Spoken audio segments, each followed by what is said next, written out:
Assalamu alaikum, Tendai Mari, Akwaba, whatever your greeting of peace, welcome.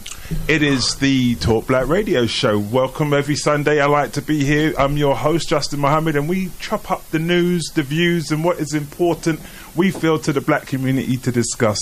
As ever, I'm here with my co-hosts, my partners in righteousness, Trevor Muhammad and David Muhammad, and we're joined by an illustrious guest this week. I'm grateful to have our brother Shakara is with us. Tafadzwa Shakara Bandaka, yes, to give him his full title and credence. How are you, big brother? Greetings to my brother Justin. Give thanks for inviting me on the show. It's a pleasure to be here. Yeah, I've been following the thing, brother Justin. You know what I mean? Like, you lot are, hotting up the YouTube right about now. I was gonna ask you, how are you? You're hotting up the YouTube yourself. We're trying.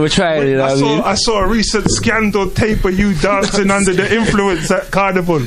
Hey, looking sideways. Under the influence of soca, yes. Under the influence. Yeah. Like, so let me see what I got in Shakara's world one morning. So I go on the YouTube, have a look. I see my brother shaking at me and whatever. Did you notice what was taking place behind you as a brother desecrated the Grenadian flag? Did you see that?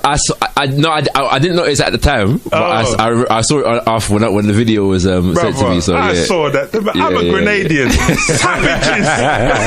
Savages. Yeah, the flag. Maurice Bishop gave his life. I heard that, King. Okay, but like, hey, you had a good carnival. Yeah, man. Right. I'm here actually missing Hackney Carnival today, brother Justin. What? You getting off carnival? You know what I mean? That's it, going. Come in and let we talk. I'm hearing it, so I know my priorities. You know, they're ridiculous.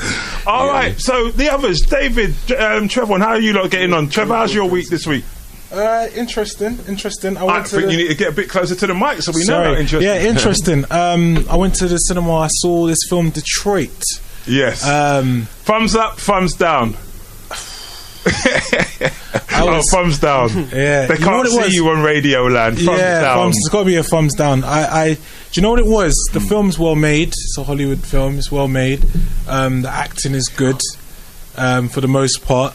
But it was the story. It's based on the true story.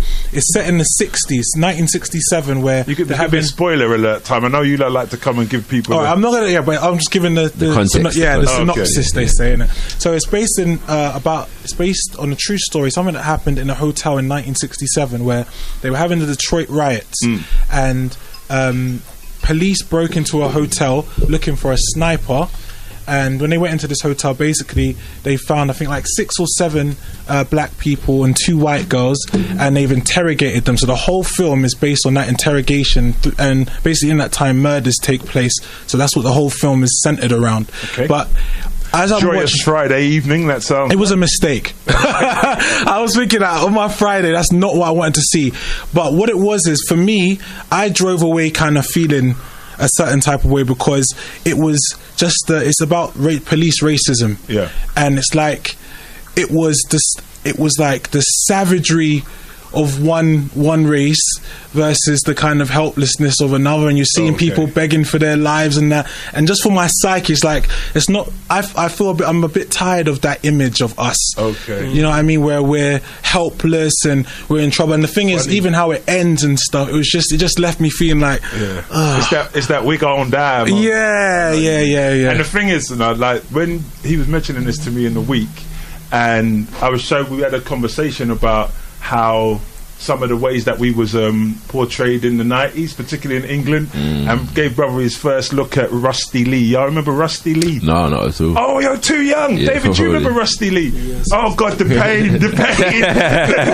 If you're listening online now and you are under 30 years old, Google Rusty Lee. Trevor couldn't understand why we weren't rioting in the streets that stuff was up. Or Mr. Motivator. Okay, I've seen this, I just didn't know her name. She had to go, every 30 seconds. I think it's in the contract. And there's a scene, the one I showed you, Les Dawson going like, "Can we stop that now, please?" No, it's too much. It was too much. It's too much. Yeah, interesting. But okay, cool. David, how about you? What you been up to this week? Lots of nothing. Right now, it's just picturing truth. kind of subject we've got dealing with today, it's just that's the main thing on my head right now. Like in terms of the research and getting ready for that. What's going in the Caribbean and the world, man. Actually, you know what? With the Caribbean thing, I was thinking it's terrible. It is terrible. Off goes the hurricane. I wasn't really into it. I didn't see too much. Yeah. Then I was like, okay, what? It's really bad, and people saying it's really bad. Yeah. And then I looked and I saw the map. But when I watched the map, I was like, oh. So, no, past Grenada, there was reports saying, oh, it's gone off the northeast coast of Barbados, result. Yeah. And it's gone down by Cuba. Oh, it's gone off Cuba, result. Nice one. How the family good? Yeah, okay, nice. And then they went, what did it, so it has hit land. What did it hit? Turks and Caicos, Bermuda, and St. Martin. Yeah. These are all territories of Western territories, aren't they? Basically, at the moment. I mean, my family is from Antigua. Yes. So, on my mother's side. It just passed Antigua. So it just passed Antigua. But obviously, you know, they associate, because it's Antigua and Barbuda, they associate. It's actually Trinidad and Tobago. So obviously, I mean, I don't have any family in Barbuda that I'm aware of. But obviously, you know, there's a lot of relief efforts going on there, because obviously our people are there. I heard the police governor from Bermuda talking. On BBC Radio, and he was like, well, we could just evacuate the island. And they was going, well, how can you do that? That's too much. He was like, if the government was to do what they got to do, it's not hard to evacuate the whole government. They say it's the smallest, if not, say one of the smallest, if not the smallest island. So the population is not massive, so it should be, you know, a few thousand. A minor thing to do. And I think we'll get more into it as we get more information, because it's going into Florida. It's over Florida right now. And to me, I don't know if you all see it like this, but to me, the conversation of how they're preparing and dealing with Florida is distinctly different from how they dealt with it when it was over the Caribbean. Very definitely. You know, I just think that it's a lot. There's a lot of hurricanes happening right about now. You know what I'm saying? And like, so the news in terms of how people are dealing with it is very interesting to watch in terms of how people are preparing and them kind of things there. But I think that I'm always struck by the fact that no disaster is ever just natural, in terms of whether it's natural by in terms of how it started in the first place, or natural in terms of the impact that it has on people. There's always politics and social dynamics that needs to be analysed within all of these situations. You know what I'm saying? So it's very interesting to observe. But I see what you're saying, because disaster is big business. We're talking billions the minute it happened. And they were like, oh, well, it's 70 billion. I was like, where did you get that figure from? Like, whose wages have you put in there that got that up to 70 billion? So, you know, disaster is big money. It's not about, like, just we care, we love the people, let's go save them. It's not that kind of thing. So I get it. All right. Another thing in the news we've had this week, Mr. Lammy has done a very interesting report, I hear. And then I say he's done an interesting report because he probably didn't have a lot of work to do, because it seemed like a lot of those statistics and that information we've been talking, because I've been to your events and we've been talking about that for a while. You've been to our events and we've been talking about that for a while. So, Mr. Trevon Mohammed, if you'd like to give us the details on the Lammy report. So basically, 2016, just before he got the sack, he sacked himself. David Cameron commissioned David Lammy the Tottenham MP, to do a report into overt, covert and unconscious racial bias in the criminal justice system. So now the report was released this past week. And to be honest, if I'm honest, it kind of confirms. I don't even know if we can say it confirms.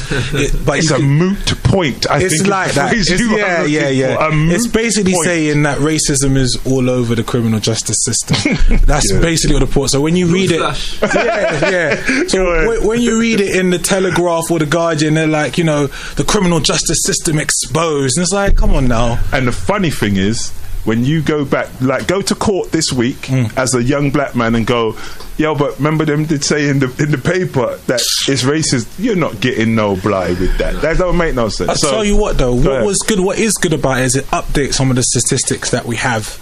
Because sometimes, you know, when you're looking for these statistics, be like, okay, 2011, 20... Based on so he's so he's up, the statistics are updated. So we can go through a few of the key findings. I'll just put a few of them down. They say that today, 41% of under 18s are in 41% of under 18s in custody are from minority backgrounds, compared with 25% a decade ago, and that young black people are now 9 times more likely to be in youth custody than young white people.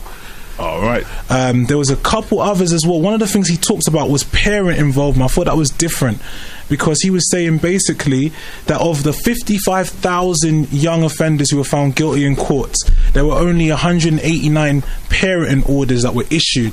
And so here's what he was saying basically was, there's not enough being done around the parents. So if your child is behaving this way, what's being done around the parents, structuring the parents to get them involved? What are they doing at home? How do we get them involved, interacting with it? And he was saying, particularly when it comes to black people or minority ethnic groups, there's less there's less involvement, there's less parental involvement in it. So that was one of the things that came up there as well.